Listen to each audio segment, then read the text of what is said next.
You haven't seen another human in 187 days.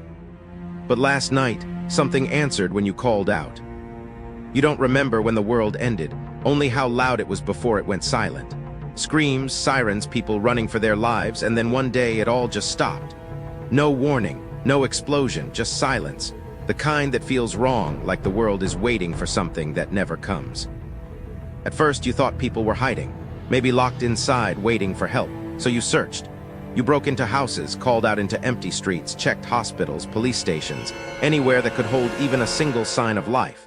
But everywhere you went, it was the same, doors left open, food rotting on tables, cars abandoned mid-road, like everyone disappeared in the middle of living. You kept moving because stopping meant thinking, and thinking meant accepting the truth you weren't ready for. The zombies came later, slow, weak, broken. You learned how to avoid them, how to kill them. It became routine, almost normal. But then something changed, even they started disappearing. Day by day, there were fewer of them. Some collapsed where they stood, others wandered off and never returned. The world wasn't just ending, it was emptying. And somehow, you were still here. You told yourself survival was enough. Find food, find water, stay alive, repeat. But after months of hearing nothing but your own footsteps, even survival lost meaning. You tried talking out loud just to hear a voice, but your own voice started sounding unfamiliar, like it didn't belong to you anymore. You forgot what conversations felt like, forgot what laughter sounded like.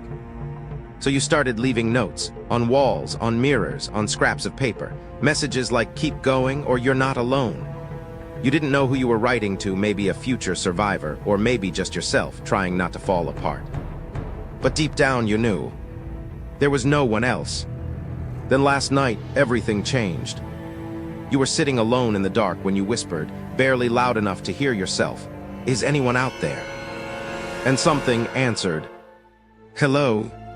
You froze, your heart started pounding so loud it felt like the whole world could hear it. It wasn't a zombie. It wasn't the wind. It was a voice. A real human voice. You didn't move at first.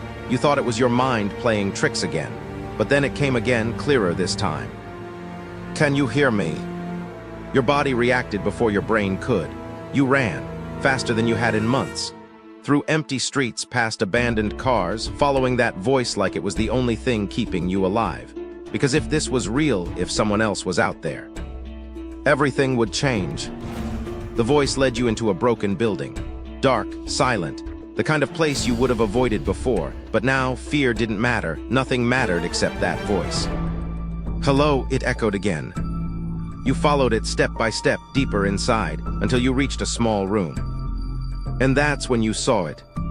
A mirror, cracked, dust-covered, standing alone against the wall. You stopped. The voice didn't. "Can you hear me?"